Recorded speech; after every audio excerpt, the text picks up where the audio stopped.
Hello, agentpreneurs, and welcome to the Daily List Report. We've got another amazing show for you today. Today we've got Patrick Ferry joining us. If that name sounds familiar, it's because he's Mike Ferry's son and Tom Ferry's brother. He actually started his career working for his father and then transitioned to working with his brother, and now he is running a successful real estate business and doing some amazing coaching, and we're going to hear all about that in just a moment. While you're here, make sure you consider subscribing to our channel. Click the little bell to be notified so you don't miss any episodes. Real quick on Todd, I'm going to pull a couple things up on screen here real quick. We'll link to these below. It's got a very, very active Facebook presence, Patrick Todd Ferry, so we'll link to that. He's also getting sort of his YouTube game going, so something that's near and dear to my heart and what we've been doing here for the last 6 or 7 months. So Patrick Ferry, coach and trainer on YouTube. He's getting some more content up there. We'll link to that below. Make sure you consider subscribing to his channel. And then he's also active on Instagram, Patrick Todd Ferry. And lastly, his business is K. Carly and Patrick, kandcarlyhomes.com, and you can check out how he markets his business in the San Diego area. So without further ado, I'm going to bring Patrick on right now. Patrick, say hello to the agentpreneurs of ListReports. Hey, everybody. Excited to be here. Thanks for having me. Absolutely, Patrick. I appreciate you taking time to do this. We could take this conversation in a million different directions, I'm sure, but here's where I want to start, Patrick. I love it when our guests take a moment to introduce themselves. So why don't you just take a minute or two and let our guests get to know you. For those who don't know you yet, they will shortly. Awesome. Yeah. So the very fast version is, I've now, I think 17 years in the real estate industry, 12 with my dad's great company, then switched, as you said, switched over to Tom's coaching training program. And then now I married a realtor in San Diego because that's what Ferries do. Huh. And instead of running around the country with Tom and doing the speaking engagements all over the place, we had a couple kids and I was like, hey, I want to stay at home kind of in these early days and just enjoy that process. And so I activated my real estate license 4 years ago in San Diego and really joined Carly and her great father-in-law, Kai Bonesack, and joined their team kind of as a part-time agent. And that's where I really started to put kind of the concepts of everything that I've learned over the last, 17 years into action. And I've been having a blast in the area of coaching amazing agents right now across the country. I have about 67 coaching clients in every major marketplace, in North America, including Holland and Hawaii, right? And so I get to, have fun with them. And then I also get to implement and test and try things in my own business. So I'm just like a nerd. I love the laboratory of real estate, just to, figure out how to create cool new stuff and have a great time with the process. So, I'm honored to be on this session today and, let's have some fun. Right, because I know You're creating some cool stuff too. So Lots of cool that's stuff. That's the stuff that I love. Yeah, no, it's fun. You said something, Patrick, that it always fascinates me about this industry, right? Which you said is, you wanted to spend some time closer to home, as the kids are younger. And isn't that one of the greatest things about this industry is that, there's a level of flexibility where you can make a part-time income if you want. You could make a solid income if you want. You can be a multimillionaire if you want, right? You have the wherewithal, right? There's no industry like this that affords people such flexibility than real estate. I agree 1000%. And, I think it does take a strong entrepreneur to be able to pull it off. But if you have any of that entrepreneurial spirit in you, this is the most amazing industry because you can also make money in so many different ways in this industry, between real estate investing, we flipped 2 houses and then we bought a foreclosure, this house in Solana Beach, and then completely remodeled it. And if I wanted to sell it, I can make a lot of money. But learning real estate has also a huge amount of value. And if you really understand real estate economics and you understand real estate investing, and you can help people buy and sell and transact, man, there's so many ways that you can make a lot of money and create a great quality of life in real estate. So I'm just a huge fan. I love this industry, and I love, exactly as you said, what it affords people. Right? It's amazing. It does.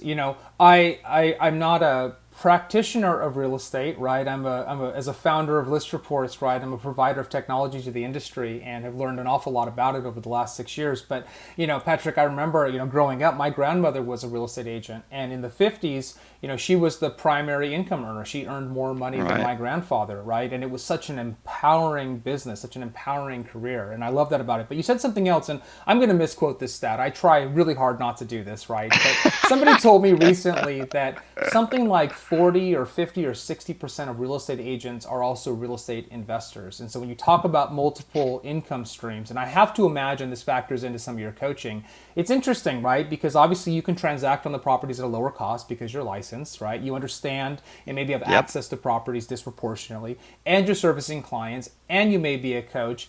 And I know some agents who make a decent living off of their YouTube channel too, right? So it's a Yep. really interesting, diversified career.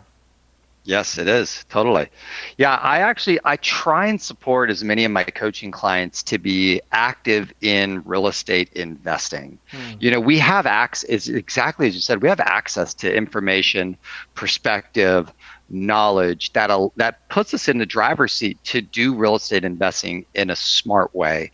And then also to help teach our past clients in our sphere how to create wealth with real estate. That's like amazing. It When is. we could bridge the gap from, real estate sales agent to real estate advisor, if you could bridge the gap and get away from sales agent and become the real estate advisor to your community where you're positively impacting their long-term future and financial lives, that's amazing. It is. It is. That's It absolutely incredible. is. It is. 100% agreed. So, Patrick, I want to get to something that I know is very near and dear to your heart, which is this idea of mastery, of mastering something, right? Yes. But I want to build up to that, right? And I have a question for you before we get to that point, which is right now, many markets are challenged because there's low inventory, there's low interest rates, there's tons of buyers, and I know people personally who are trying to buy, and there's so many offers, and you have to fight against cash buyers, and God forbid you have a contingency, right? I don't even know what you do right now, And so, from your perspective, kind of as a coach, and as you look at sort of the listing side of the business, the buy side of the business, how are you advising your agents? Let's talk a little bit about that. Yeah. Okay. That's a big question. So let me try and give some best practices right now. Just a couple simple, actionable hacks. So, number one, I had a really important insight, and I did a YouTube video on this because it was just so important. One of the things that Tom said is Tom's always been pushing us to do more text messaging, and text message adoption is actually really high right now, meaning that the consumer would prefer a text message from us. But I feel like as real estate agents, we have not really mastered the fine art of mass texting and texting one good message to maybe 5 people that it's relevant, or 10 or 25 or 100, and it's okay. But the key word, of course, is relevant. So right now, this is the long story short. I was showing a property over in San Alejo Hills. I'm driving over there. It takes me 25 minutes to get there. I show one property to a highly motivated, fully ready to buy buyer. This is not the right property. I get in my car and I drive 25 minutes home. After the fact, I realized, what the heck was I doing? I have about 5 sphere of influence friends who live in San Alejo Hills. I have 5 past clients who I've helped buy in San Alejo Hills. I just spent 25 minutes back and forth fiddling my thumbs in traffic. I Yeah. should have text messaged every one of the sphere or called and said, "Hey guys, I've got a great buying couple. I'm showing a property over on Banana in San Alejo Hills. Would you please do me a humongous favor? Inventory is super tight. If you know anyone in the community that's even considering of selling their home, would you just please let me know? Like, I'm just trying to go the extra effort for these two. And oh, by the way, let's grab a beer over at Lost Abbey if you're free after the showing," right? Like, that's what I should have done with my Yeah. Great sphere point. and my past clients on the 50-minute commute to the one showing. in A, extra effort to the buyer, and then B, that's just good brand and good connection and relationship with my sphere and past clients, which we all know we should be creating more communication with them, but we're also all kind of in this weird space of like, well, what do we do? How do we do it? So I like that it's in the flow of the natural workday, right? It's a I relevant love what touch, right, Patrick? It's a it's very relevant 100%. touch.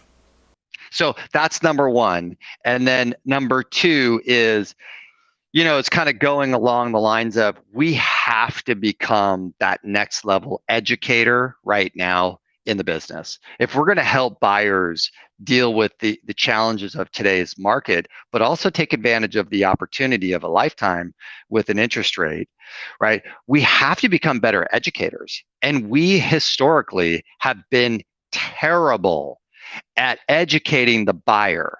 We've all mastered the education of the seller.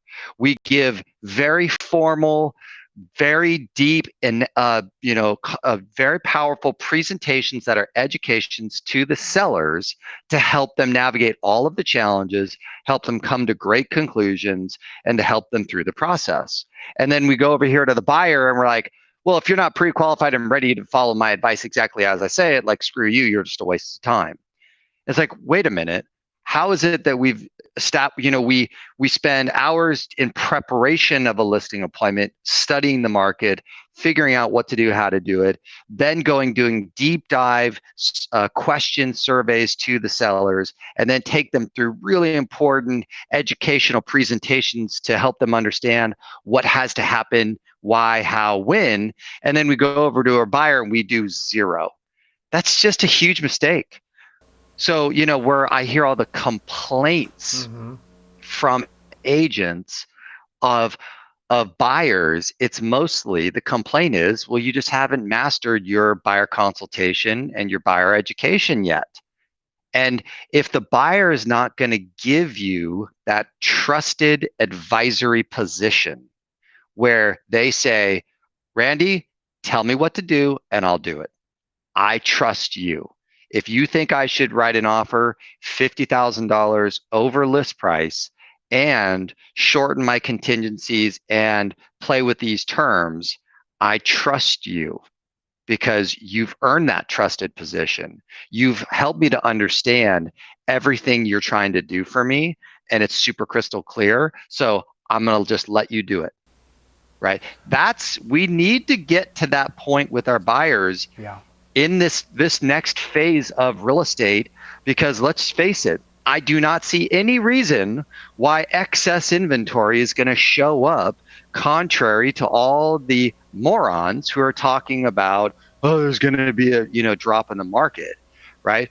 Trust me, every top listing agent right now on the planet would love it if we can get our hands on some inventory. Mm-hmm. Oh my God.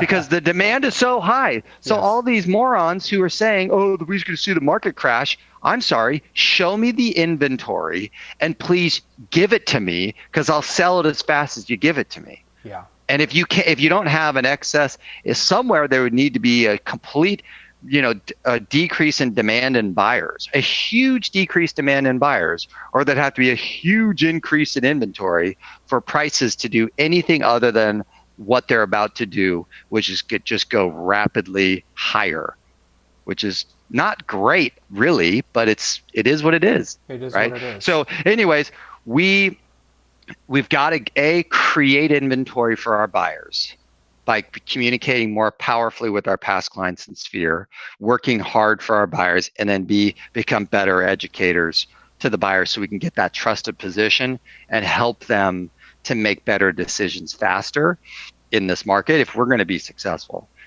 Patrick, I love that. I think that's really great advice. I have to ask you a question. This is something that's been on my mind for a long time. And we'll call it a tale of two buyers agents, right? I've seen agents who they get a buyer and in my opinion, they don't cross that threshold of trusted advisor that you're talking about because for whatever reason, they're told that buyers are less than, than sellers. They're all of these things, and they're there and they're like, yeah, here's a drip on the MLS of some properties. We didn't do a really good thorough buyer consult, and go ahead and look at Zillow. Send me something that you want to see. Let me know what you want to see, and then I'll be there for you.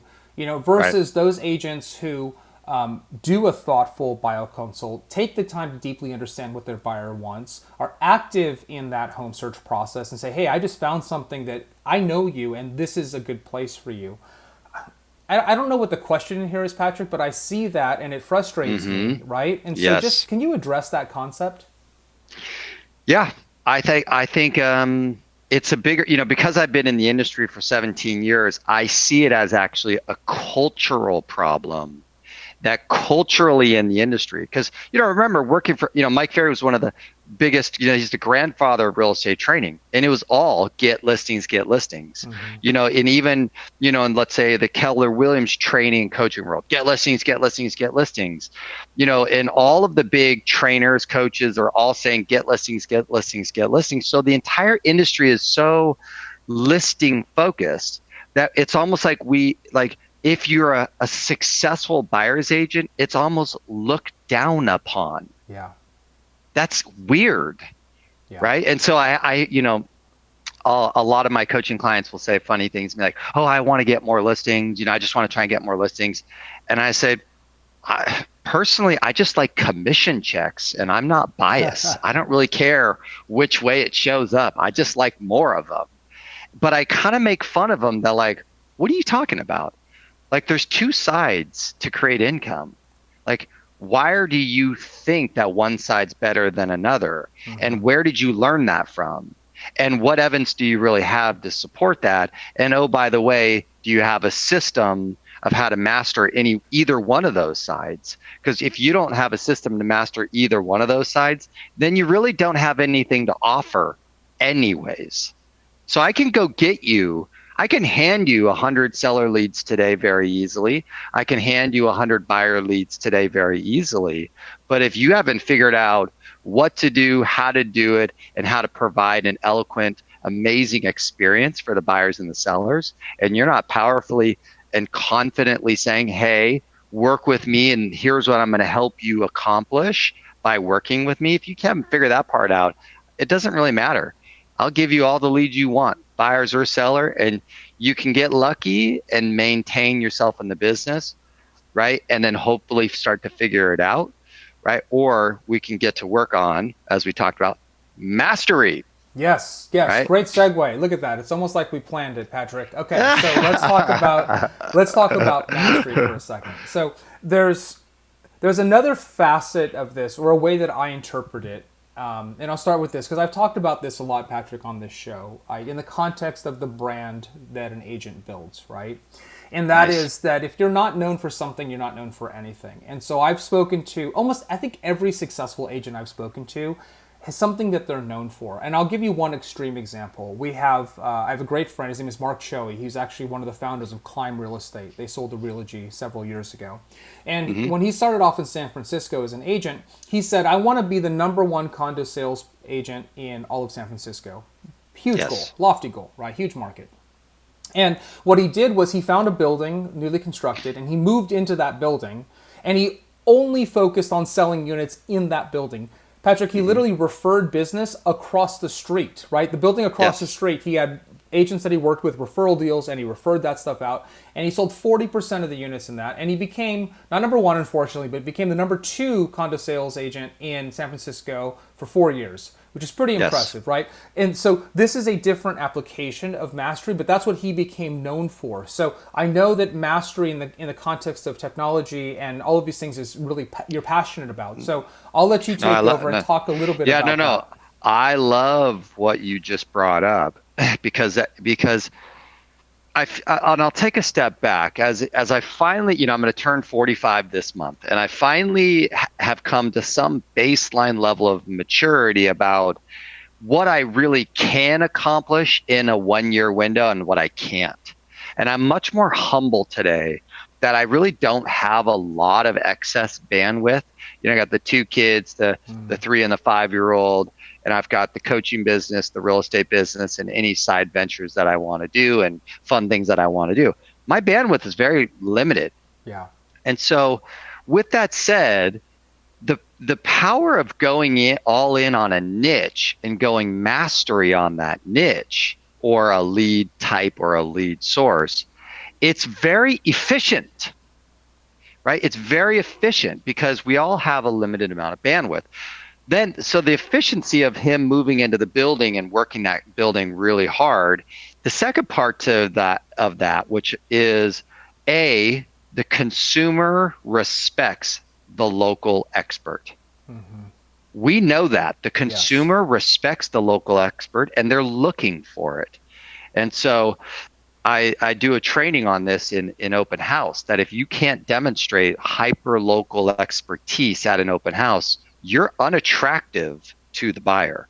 So that's a little side note. But going back to this example of the condo, the third thing that I like about this is the level of value that you can bring to the consumer because your expertise is so high. Mm-hmm. He knew every price per square foot variation. You're on that side of the building, this floor, that view, next to those little nuanced things that Zillow and Realtor and Redfin could never figure out if their life depended on it, because only the hyperlocal expert knows all these nuances and that have such huge value to the consumer that you just become so unbelievably attractive to buyers and sellers because of the strength of your expertise, your hyperlocal knowledge, and the wisdom that you can share because of your depth.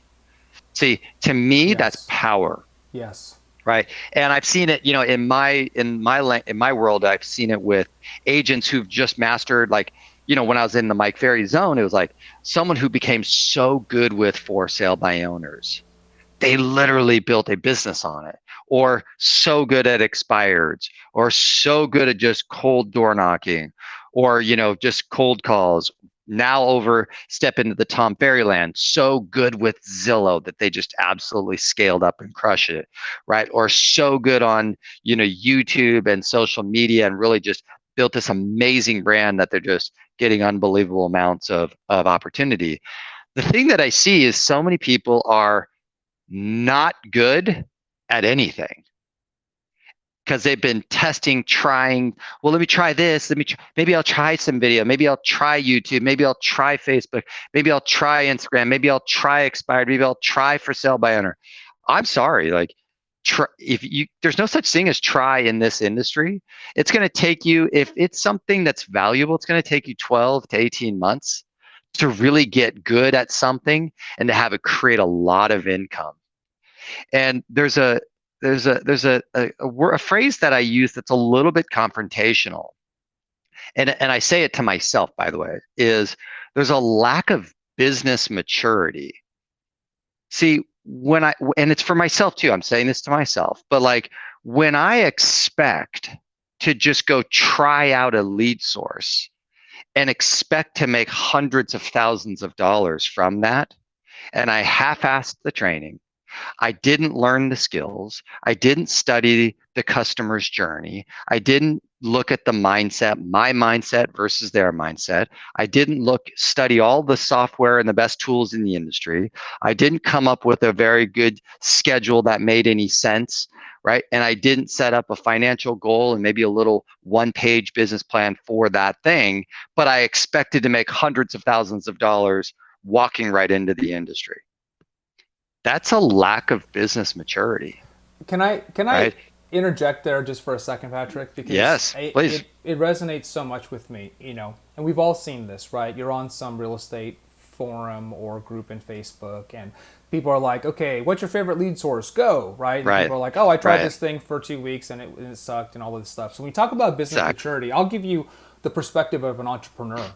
If Yes, if we had created a business where, you know, ostensibly a customer could pay hundreds or $1,000 a month for leads and generate hundreds of thousands of dollars in return, I wouldn't sell you those leads. I would get a license and I would keep them all for myself, right? Like it doesn't exist. You know what I mean? Like that's what I would do. Exactly. Why would I sell you those Yes. for $100 to make 1,000 or 10,000, right? When I could Right. just keep them for myself. So it takes Yes. that hard work. So I just wanted to bring that up because I think even though it's harsh, and as you said, which I appreciate you say it to yourself, right? I think Yeah. there is some truth to that. Yeah, and I want that to be encouragement because in the motive to go dig into mastery. There's one thing I didn't say. So if we look at the framework that I developed over the years, and you'll see this in my YouTube channel, I'm starting to kind of build the framework is the customer's mindset and the customer's journey. When you understand and you can see the customer's journey and their mindset, it gives you power to communicate more effectively. Then there's your mindset, right? So there's some negative thoughts and some limiting beliefs that can easily creep in that you may have inherited from some top producer in your office. Yes. So you got to be careful with that mindset as we discuss the cultural mindset around buyers that negatively influences agents in the wrong way. Then the next phase is then skills, right? What are the questions? What are the conversations that we need to be having with that customer wherever they're at, from hello to sign the contract and put me to work, right?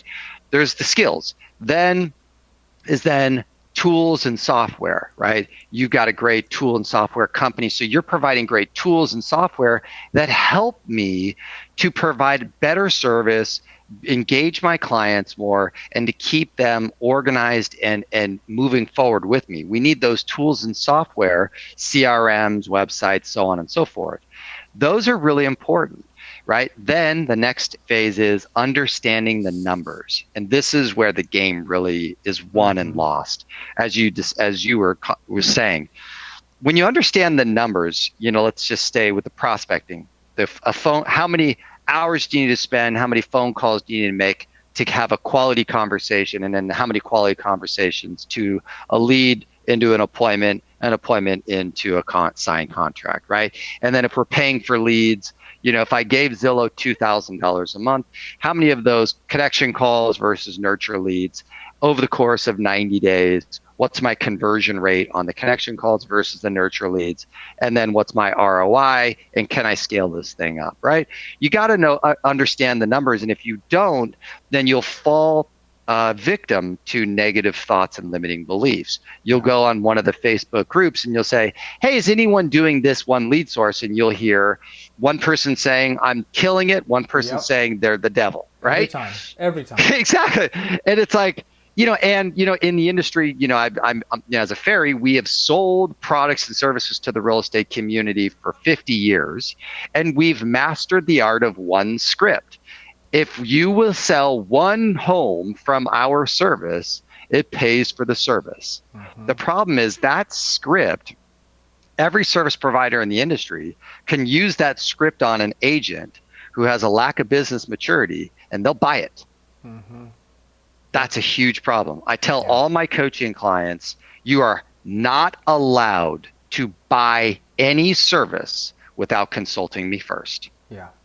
Because the service has to be aligned with our goals, and it has to be something that supports the efficiency and is increasing our return on investment of one of your sources. And if it's not, we ain't doing it.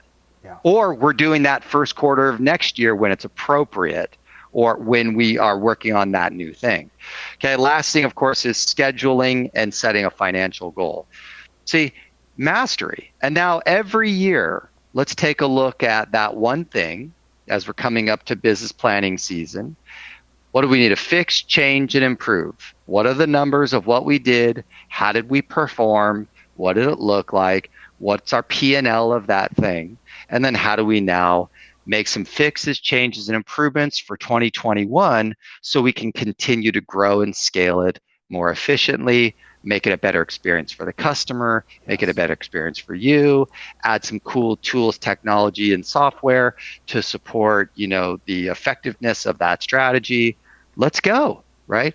But without that, without that foundation, it's so hard to get an agent to really grow like more methodically like a business versus just them working their butts off, Well, that's the right? thing, right? I mean, in at List Reports, right? We spent yesterday as an example. We spent 5 hours on a Sunday morning with the executive team talking Right? strategy, right? If your strategy isn't solid, if you don't have alignment around that, then all of these little tactics where like you see a Facebook ad for some new tool and people like to dabble, right? And like, oh, I'll do that. I've Yes. spoken to agents who love doing drone videos themselves because they're hobbyists, and other agents who are like, why would you spend your time making drone videos when you could pay somebody else for that, right? All of these things start from what has to be a solid foundation. Yes. No, I love it. Yeah, and I think you're leading to the same quote that I've been using a lot, which is the Sun Tzu quote. Tactic without strategy is the noise before defeat.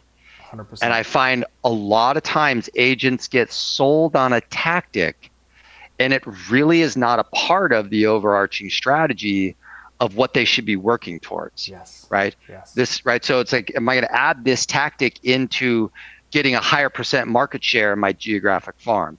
Am I going to add this tactic into how to increase my return on investment for my past clients in Sphere? Am I going to add this tactic into my online lead conversion flow to take me from 2% conversion to 5% conversion? Am I going to add this tactic into a strategy that you're actually committed to for growth? And that's just a different conversation that, most agents are just like, they'll ask me the stupidest question that I ever hear from an agent. Patrick, what are all the other top agents doing right now to get listings? And I'm like, why are you asking me that? What is your number one way that you get listings, and how are we going to improve that this week? Yes. Yeah.